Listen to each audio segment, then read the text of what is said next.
Okay, after limit, the next thing that we are going to learn is update table and drop table. So update table is used to update a specific record in the table. However, drop table is used to delete complete table, right? So these are the two functions that we are going to discuss. So first, let's see how update work. So for update table, what we have to do, we have to write update and then table name and then set. Set means which record you want to change, and what to change. That has to be mentioned. So in set, you are mentioning what the new value will be. Set with set you mention what the new value will be, and where tells you which record to change.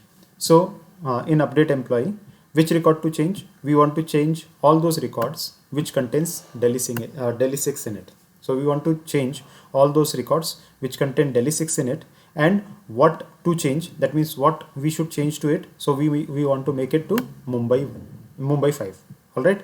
So I'm running on employee table. Let me show you what employee table contains first, and then we are going to run this function. Okay. So just copy pasting the same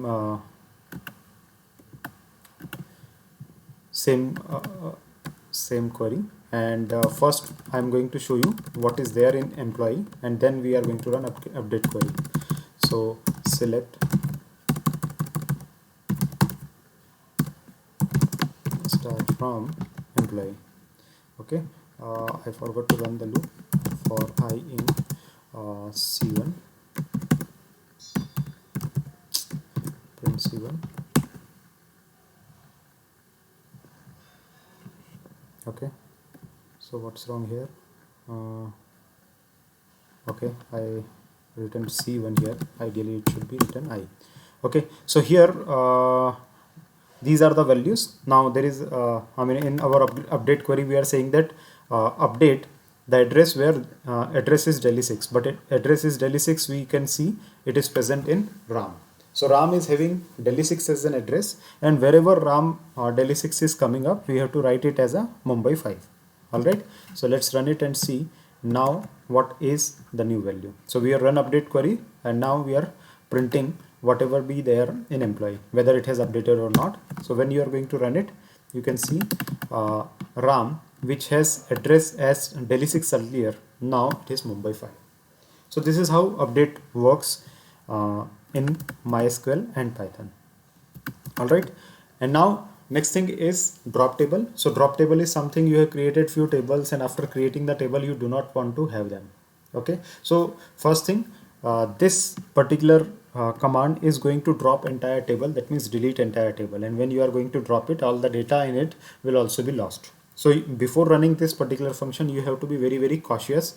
You should not run it without the actual need, right? So first try to see is there any actual requirement or not, and when you are working in any organization, then before running this particular function you have to get approval of your manager, or you have to consult the senior members if you are little junior in the organization, right? So give second thought before running this function, because it is going to drop entire table, and if you drop a important table, then very important data of the company might be lost. All right. So how we use this functionality is just simple drop table and then table name. So see, so straightforward, it is going to delete the table. So I'm dropping table employee, and after dropping table employee, let me check if it is still exists or not. So I'm trying to run a query on employee, and now when I run a query on employee, so what it is saying, you can see the message that employee does not exist. Why it does not exist? Because it has been deleted. Okay. Now many a time what happen, if we try to delete an already deleted table, then we may face error, right? Like let's try this again. As now employee has been dropped, so what I am trying to do is I am trying to drop it again. Already dropped the table. If I try to drop it again, what will happen?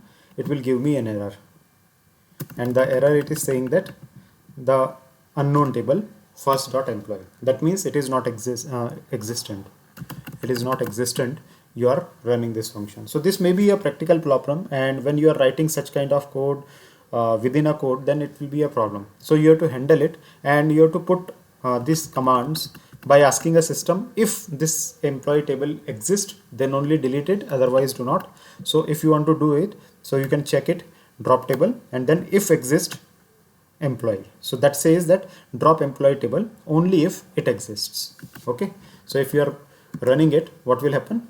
It will not show you error, though we are dropping employee table and employee table does not exist, but still it did not give you error, right? Earlier it given you error because this table was not exist. However, here we are checking first if it exists, then only drop, otherwise don't drop. All right, so that was about MySQL and Python. Now this is the end of this series. In next series we are going to come up with more exciting stuff. Thank you and have a good day.